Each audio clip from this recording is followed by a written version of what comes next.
All right. Good evening, everybody. Thank you so much for joining us here for the Illinois Valley Financial Aid Information Night. I am lucky to introduce Danielle Rios from the Illinois Student Assistance Commission.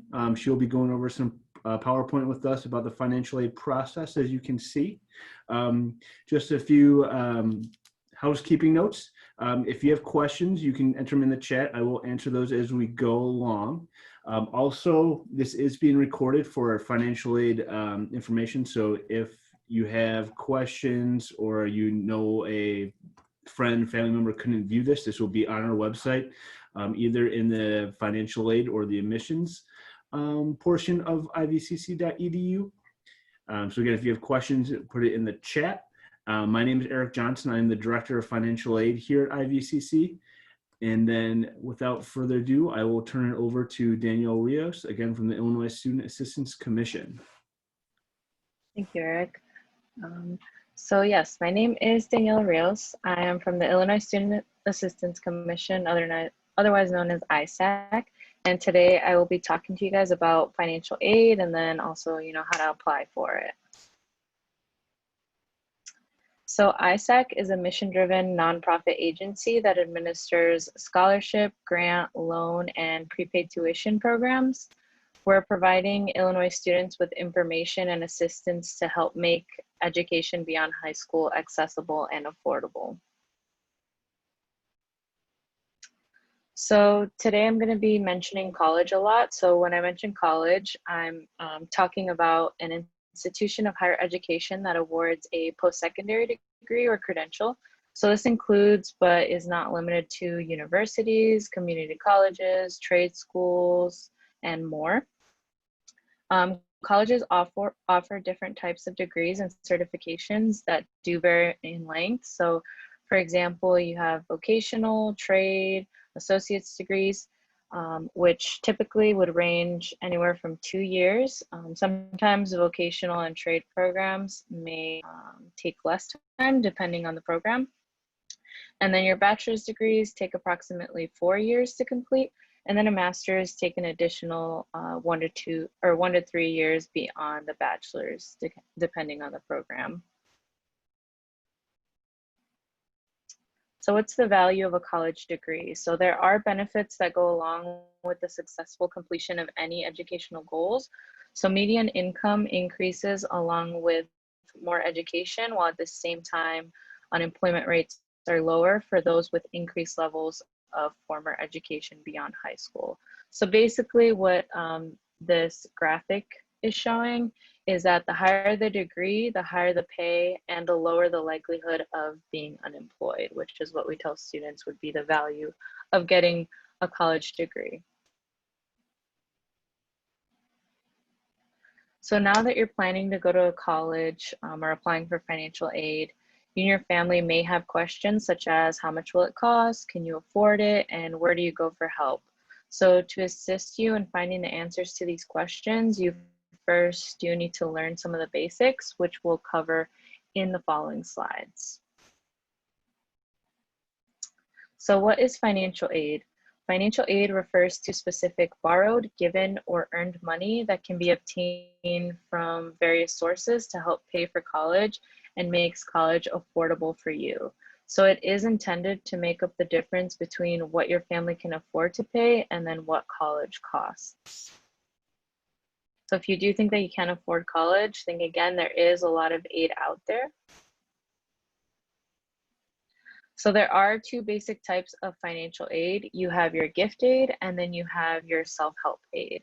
So gift aid is usually awarded in the form of grants and scholarships, and it's assistance that you generally don't have to pay back. So grants are usually awarded on the basis of a student's financial need or limited ability to meet the costs of college. And then scholarships may be awarded to reward merit such as academic achievement, athletic ability, artistic talent, background, or any other attributes a student may have. And then just do be cautious of any scholarships that ask you to pay to apply. You shouldn't be paying any money to apply for a scholarship, which is going to give you free money. So Next, you have your self-help aid, which does require you to take a bit more responsibility and includes work opportunities and loans. So you have work study aid, which helps students pay for education costs such as books, supplies, and any other personal expenses a student may have. So federal work study is a program that allows students to earn funds through part-time employment to help meet their financial needs and obtain work experience. So all funds awarded must be earned, and students are responsible for securing the job on campus. And then student loans are financial aid that must be repaid. So most loans sponsored by the federal government are awarded based on financial need and have a low interest. Most federal loans are the student's responsibility, so just keep that in mind. There are other student loans that are not sponsored by the federal government and usually do have those higher fees or interest rates. And you also may require a cosigner. And in this presentation, I will only be talking about federal loans. So federal work study, to be considered for federal work study, you must indicate that you're interested on your FAFSA. So I always encourage students to select yes, just so the opportunity is there and they're at least considered if they ever do want to apply for a job on campus. And then I will mention that funds for these programs are limited, so it is important to complete the FAFSA as soon as possible.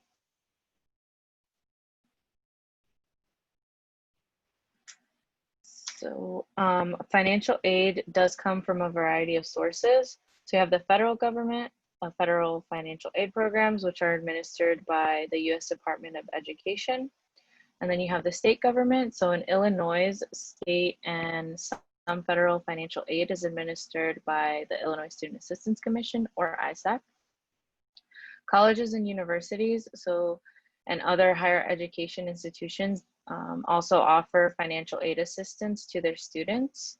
The financial aid office on campus is probably the best place to ask about any institutional financial aid options.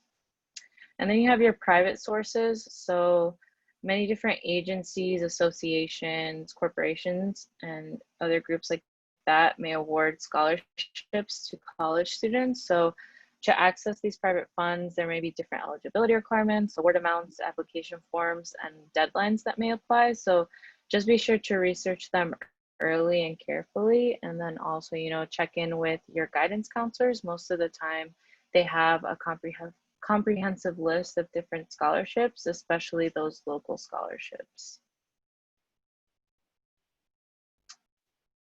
So some sources of financial aid. So although financial aid is available through many sources, the two main sources are the state and federal government. So you have the Illinois Student Assistance Commission, or ISAC, which is the financial aid agency in Illinois, like I mentioned. It was created in 1957 by the Illinois General Assembly for the purposes of making college an accessible and affordable option for families. And then you have the U.S. Department of Education, which is the federal agency that provides college funding, and it's the nation's largest source of student aid. You can find lots of helpful information and resources on both their websites, on isac.org and then studentaid.gov. I would just take some time to familiarize yourself with the different resources that they have on each of their sites, because it's super helpful, especially if you're filling out the FAFSA or learning about financial aid for the first time.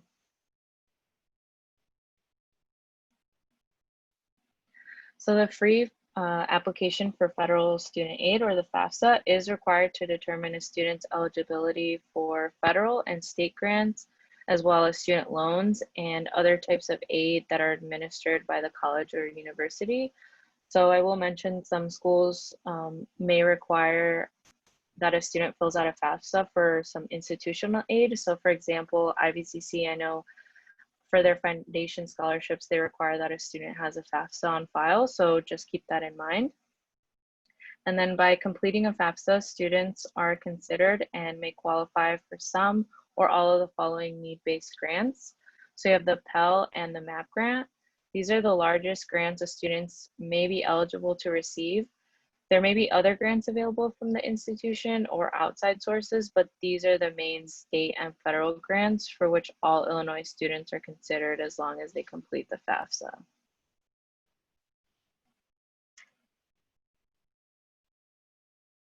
So ISAC administers financial aid programs for residents of Illinois. And so like I mentioned, the MAP grant, or the Monetary Award Program, is one of the largest state programs in the country. It does provide assistance to students demonstrating financial need and applies toward tuition and mandatory fees for undergraduate students, but it does have to be at approved Illinois degree granting institutions, so just something to keep in mind. And then a FAFSA must be submitted for consideration. And I will also note that the MAP grant is subject to appropriation of funds, so they are awarded on a first come, first served basis. And some other grant programs, you have the Illinois Veteran Grant, the Illinois National Guard Grant, and then the grant for dependent of police, fire, and correctional officers, which do cover tuition and mandatory fees. And if you think you may qualify for these grants or you want more information, let me know at the end of the presentation, and I'll speak with you more on each of these grants. And then you have some teaching programs. So the MTI Scholarship, or the Minority Teachers of Illinois Scholarship, encourages academically talented minority students to pursue careers as teachers at nonprofit Illinois schools. So this does award up to $5,000 per academic year for a maximum of 8 semesters.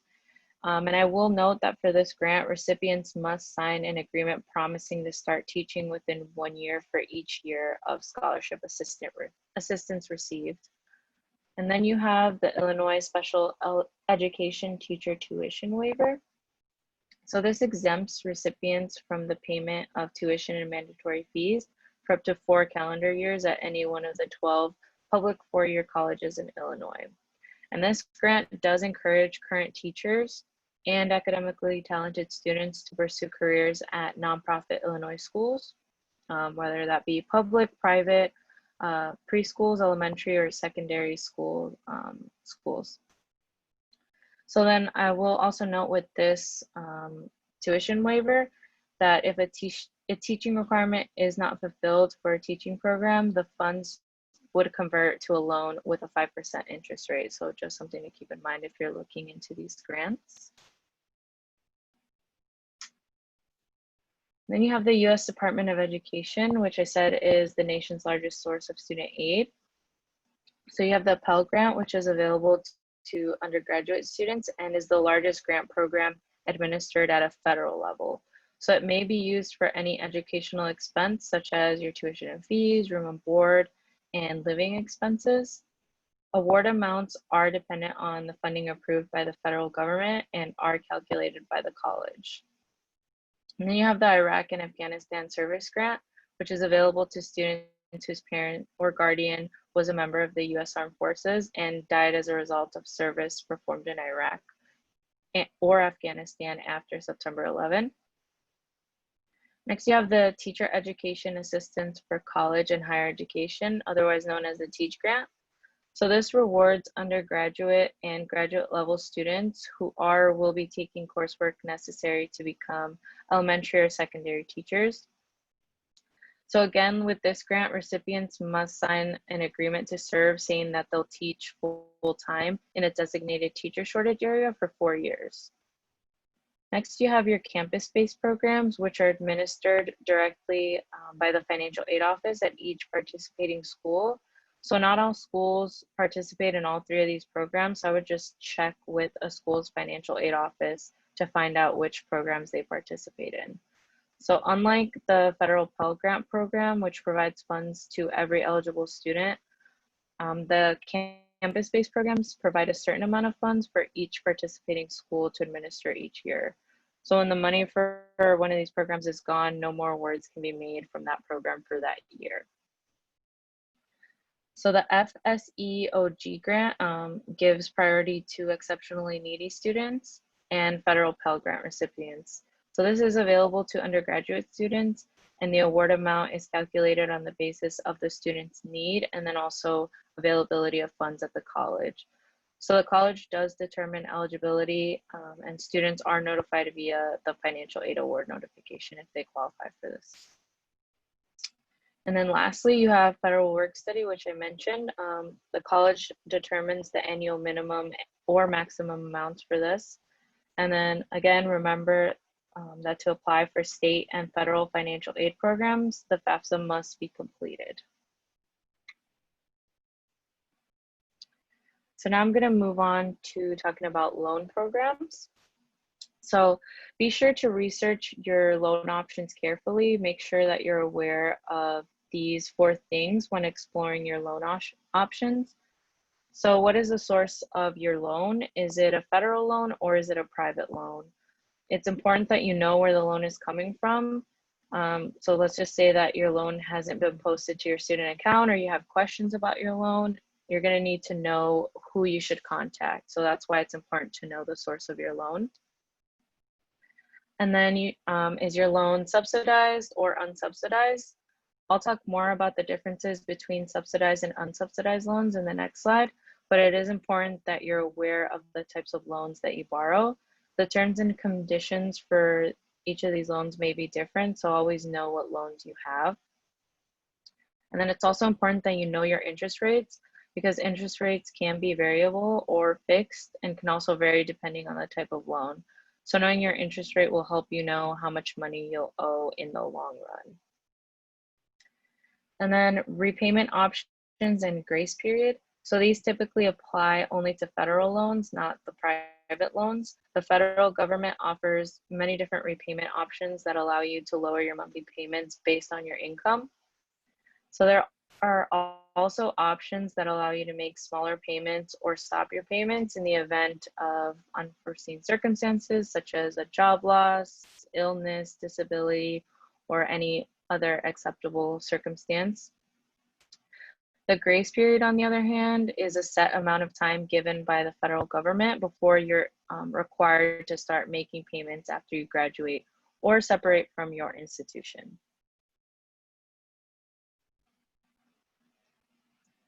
So to understand the difference between subsidized and unsubsidized loans, consider this. So when will your interest start to accumulate? The eligibility for direct subsidized loans is based on financial need. The federal government pays the interest on your behalf while you're enrolled at least half time and during grace periods and authorized periods of deferment. So for example, say you borrow $1,000 your freshman year and you stay in school full-time for 4 years. So when you graduate, you'll still only owe $1,000 because the federal government would have paid the interest on your behalf. And then eligibility for direct unsubsidized loans is not based on financial need, and you are responsible for paying the interest at all times. So you may pay this interest while you're in school, or you can allow it to accumulate. If you allow it to accumulate, the interest will be added to your principal balance to be paid off with the rest of your loan when you stop attending on at least a half-time basis. So with this loan, on the other hand, let's say you borrow that same $1,000 your freshman year. So when you graduate from college, you'll owe more than just the initial $1,000 because the interest will have accumulated on your loan.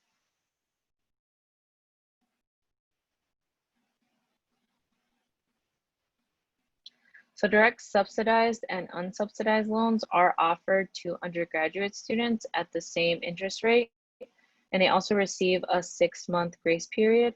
So this just means that they have 6 months after separating from their institution. So either they graduate, they take a leave of absence, or they drop out before they are required to start making payments on their student loans. Graduate and professional students are only eligible for direct unsubsidized loans at a higher interest rate. However, the grace period does remain the same. And then you have your plus loans, which have the highest interest rate and is a credit-based loan. So these are offered to graduate professional students and parents of undergraduate students. So these loans do not have a grace period, so repayment for these loans generally begin within 60 days of the final disbursement. But parents can request to defer payment until graduation or 6 months after graduation. However, I will note that because this is an unsubsidized loan, it's important to remember that the interest will continue to accumulate even when the student is enrolled in college. And then I'll also mention that unlike the direct subsidized, and direct unsubsidized loans, which would be under the student's name. The direct plus loan would be under the parent's name. So just something to keep in mind.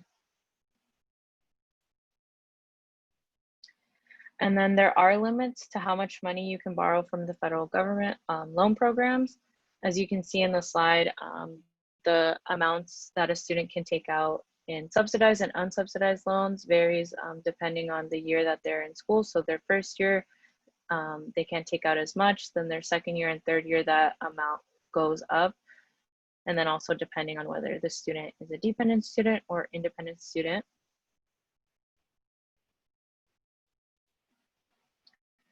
So the first step in applying for federal and state financial aid programs is to complete the free application for federal student aid, or the FAFSA. This application, which is available to complete online and would be the preferred method, will use things like income, assets, and other forms to determine the amount that you and your family are expected to contribute to your college expenses. So your eligibility for financial aid will be determined by your and your family's financial situation and by filling out your application on time. And in some instances, I will note that colleges may use additional forms. So just be sure that you're checking with the colleges that you're applying to inquire about the steps that you need to take to ensure that you submit a complete application. So you can complete the FAFSA on the web at fafsa.gov. So filing your FAFSA electronically will require a federal student aid identification, or an FSA ID, which would serve as an electronic signature and can be obtained online at fsaid.ed.gov. So the information reported on the FAFSA will be used to calculate your expected family contribution, otherwise known as the EFC, and your financial aid eligibility. So you must complete the FAFSA for every year that you plan to be in college. And then again, remember that the first word in FAFSA is free, so make sure that you're not being asked to fill out this form. If you're being asked to fill out this form, it's likely that you're on the wrong website. Like, don't go to fafsa.com or anything like that. Make sure that you're on fafsa.gov.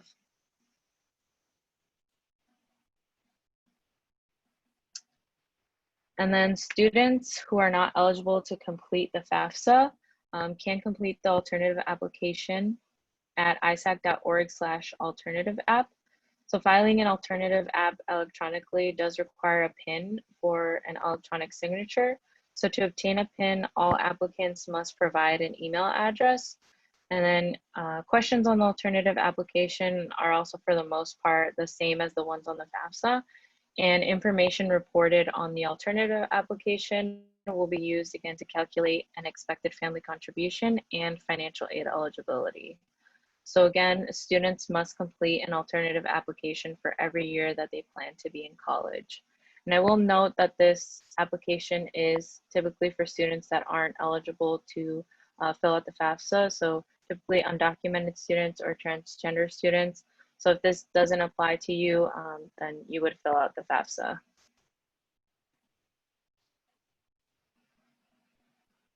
And then to maximize your financial aid eligibility, make sure that you apply early and meet the deadlines.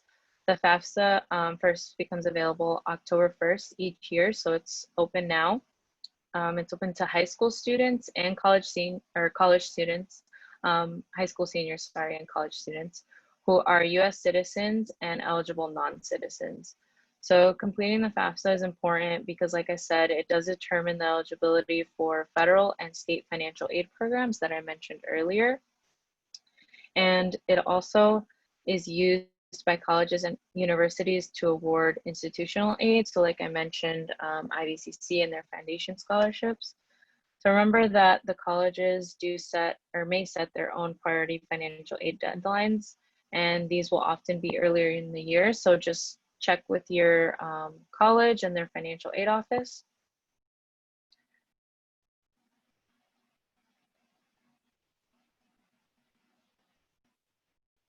So while the application is to determine the student's eligibility for financial aid, you'll still need some parent information. And do please note that most students must report parent information until the age of 24, so they'd be deemed dependent students unless they have some extenuating circumstance. For financial aid purposes, only biological, adoptive, or step parents should be reporting information on the FAFSA. So no one else should report their information on the FAFSA unless they have legally adopted the students. And I will note that legal guardians are not considered parents for purposes of the FAFSA.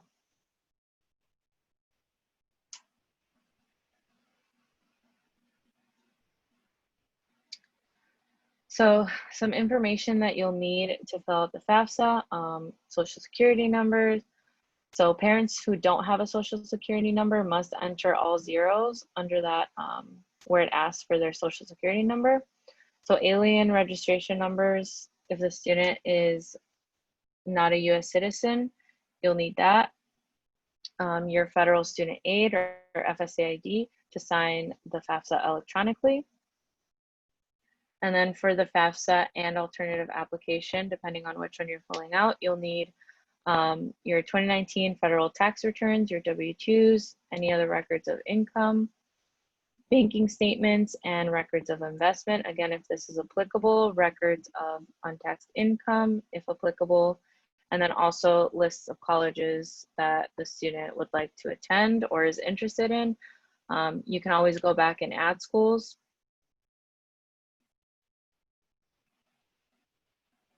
And then you will need to provide an electronic signature to sign the FAFSA or alternative application and complete the application submission process. So note that the students and parents must have separate FSA IDs or PINs. An email address can also only be associated to one FSA ID or PIN, so it's important that the students and parents have an email address that will be used for a few years since, like I said, you'll use your FSA ID or PIN yearly and receive important information, financial aid information throughout the process. If it's a high school student, I would recommend having them use their personal email, just because if they use their school email, they'll likely lose access to that once they graduate. And then, like I said, the parent also has to have their separate email for their separate FSA ID. And then please choose challenge questions that are easy to remember in case you forget your ID or your password. Write them down and do keep them in a safe place. I usually recommend that students and parents keep this information, write this information down, and then keep it with their tax forms, just because you'll need your tax forms to fill out the FAFSA. And once you pull those out, you'll have that FSA ID information there all together as well. And then, like I mentioned earlier, the FSA ID requires a social security number. However, parents who do not have one can still sign the FAFSA using a signature page that must be printed, signed, and mailed to the Department of Education. So to simplify the process of entering tax data on the FAFSA, students and parents are able to transfer their tax information directly from the IRS using the IRS data retrieval tool. So students and parents will first answer a few questions to determine if they're eligible to use this. If they are, you'll get an option to go to the IRS website. Once you're on the IRS website, you'll enter your basic information exactly as it appears on your latest tax return. So your name, your address, your marital status, and your filing status. And then you'd click submit. And if the system finds the information, it'll give you the option to import that information, that tax information, directly onto the FAFSA. And to be able to use this, students will, or parents, sorry, will need their FSA ID. So to determine your financial need, the U.S. Department of Education uses a formula established by Congress called federal methodology. This formula uses information from the FAFSA to determine the amount that you and your family are expected to contribute towards your college education, which I mentioned earlier as the expected family contribution, or EFC. And because it is based on your family information, your EFC will remain the same regardless of the college that you attend. So once you have completed the FAFSA, you may be selected for a process called verification. Don't be alarmed. This is a common process used by colleges and universities just to confirm that the information on the FAFSA is correct. And then you also may be asked to submit additional documentation. So just provide only the information that's being requested from you and be sure that you submit it on time.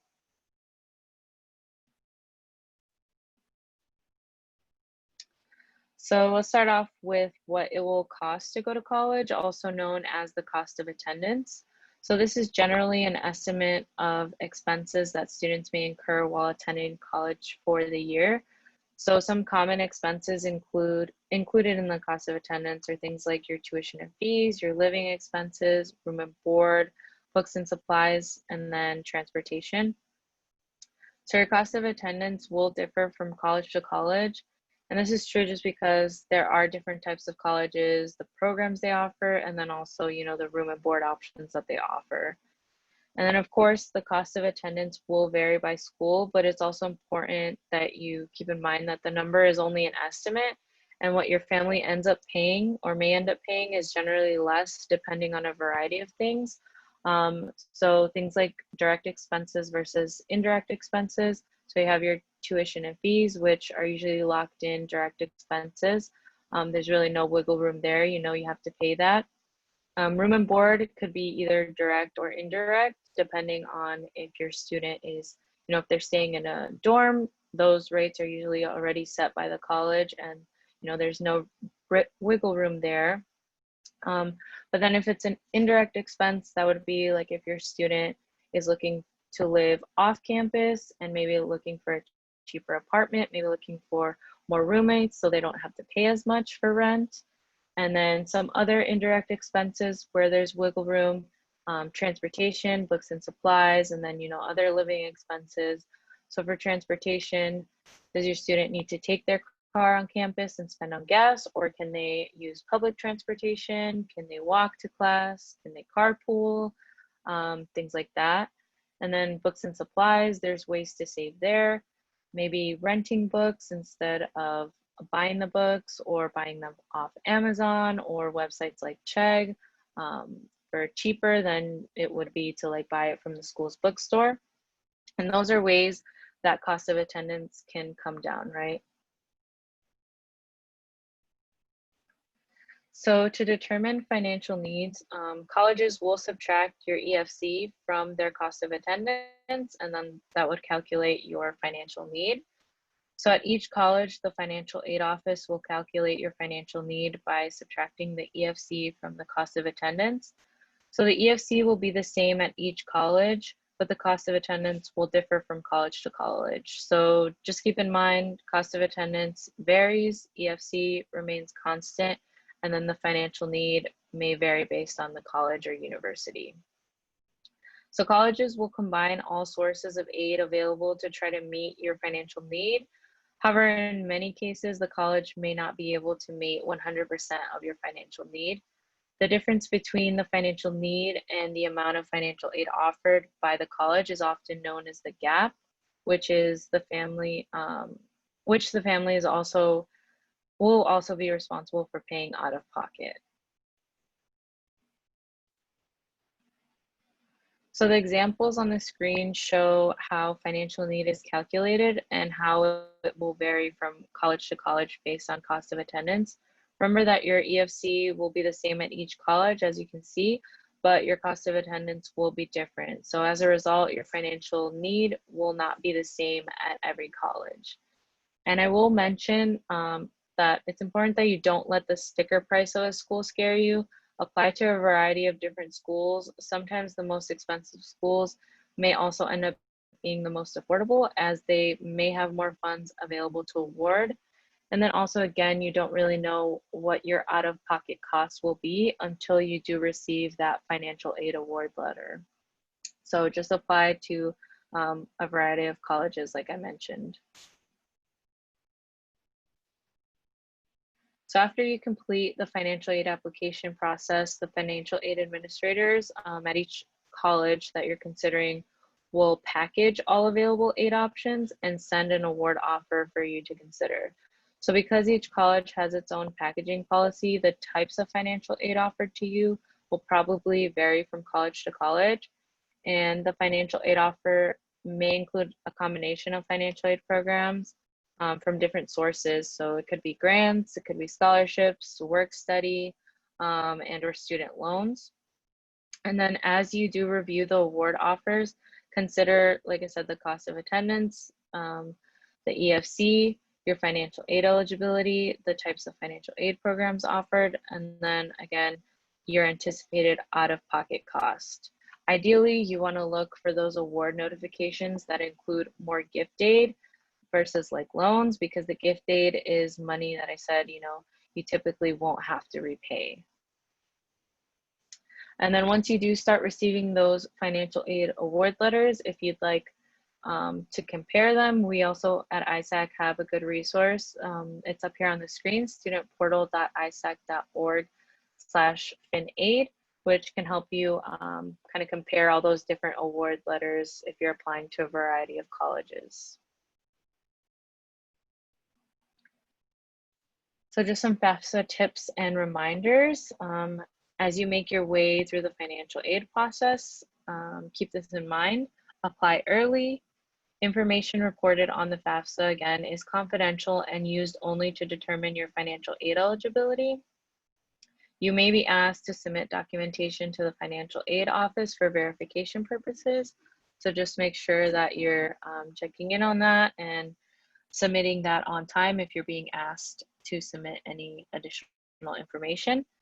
Supplemental applications or forms may be required, so just check with each of the schools that you're applying to. Do keep track of all those application deadlines. Keep a copy of everything that you submit and make sure to reapply for financial aid every year. So don't become overwhelmed with the sticker price of a college. Like I said, it may not be what it seems, and you really don't know what you're going to pay out of pocket until you do receive those award letters from the schools. So here are a few steps to remember. Like I said, it's never too early to start planning for the future. The first step in the financial aid process is the FAFSA.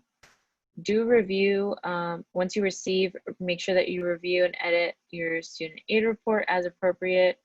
You can check with the financial aid office first.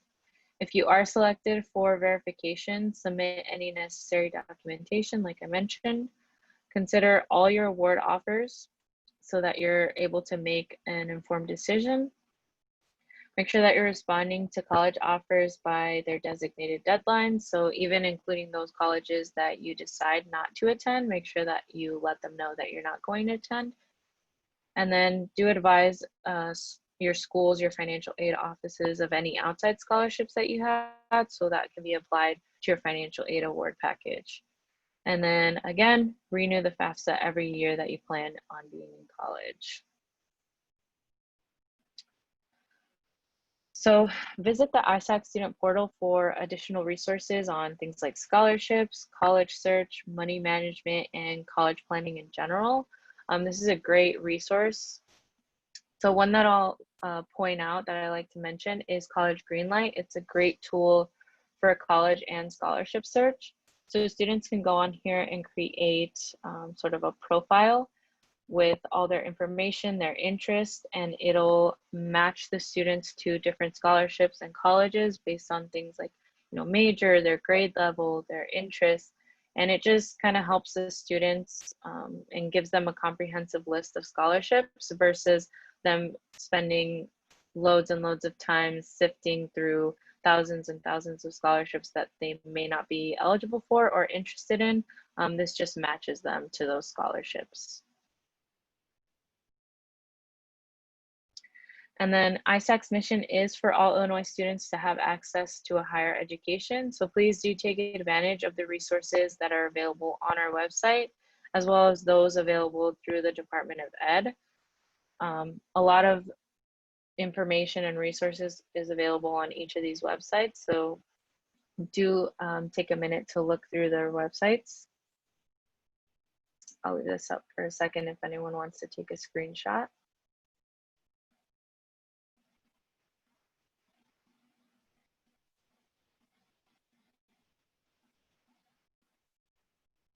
So I do hope that you feel better prepared for the financial aid process after receiving this information. I know it's a lot, but I know that it is possible to still have questions at a later time. So that you do feel more comfortable asking questions, ISAC has launched a text messaging service so students can text us their questions. And questions received throughout the day will be replied during regular business hours. And then any questions that we receive in the evenings or weekends will be answered on the next business day. You will also receive reminders about deadlines and other tips designated for students. So it'll remind you, come October 1st, it'll remind you to fill out your FAFSA and things like that.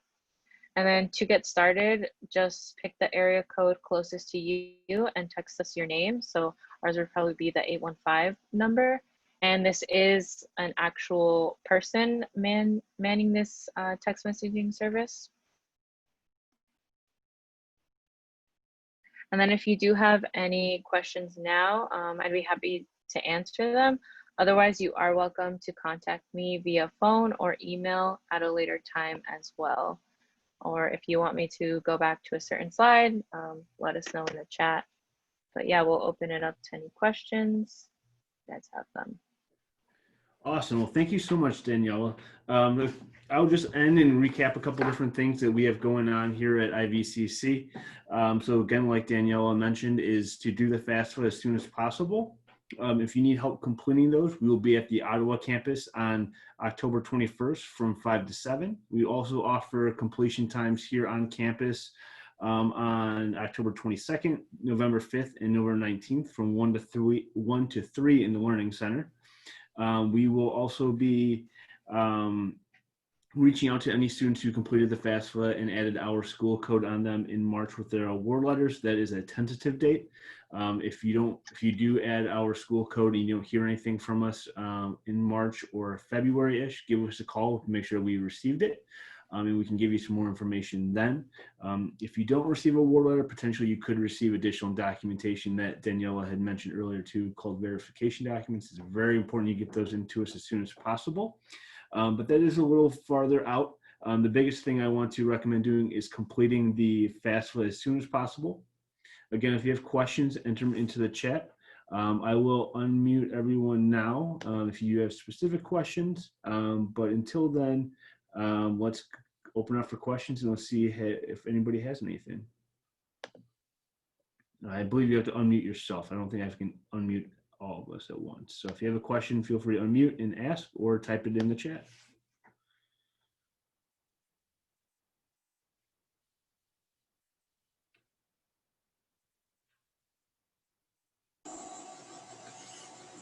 Hey, Eric, how you doing? Can you hear me? I can. Kurt, how you doing tonight? Hey, I'm doing really good, man. Hey, listen, I heard a lot of talk about, parents and stuff. I'm a 57-year-old male looking to get some college, is this, and I'm not sure where to go. I did complete that FAFSA thing. So I did fill that out and it came back and acknowledged and said everything was good. Awesome. But I don't really know where to go from that. So, and what I'm interested is taking IVCC's CDL class. Okay. So specifically for your situation, if you were trying to take classes here at IVCC sooner than next fall, you would want to make sure you do the 2020-2021 FAFSA, which is available for you. And as well as you would want to speak with the counselors, that way they can set you up with different options you might have for completing your desired certificate or courses. Mm-hmm. Okay, excellent. I appreciate that. Thank you. Not a problem. Happy to be assisted.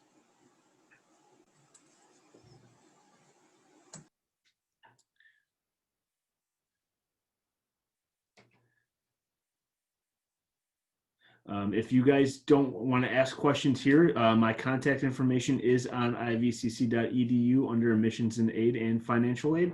So feel free to give us an email there or email Daniela. We are in the office Monday through Friday. So give us a call, shoot us an email, more than happy to help.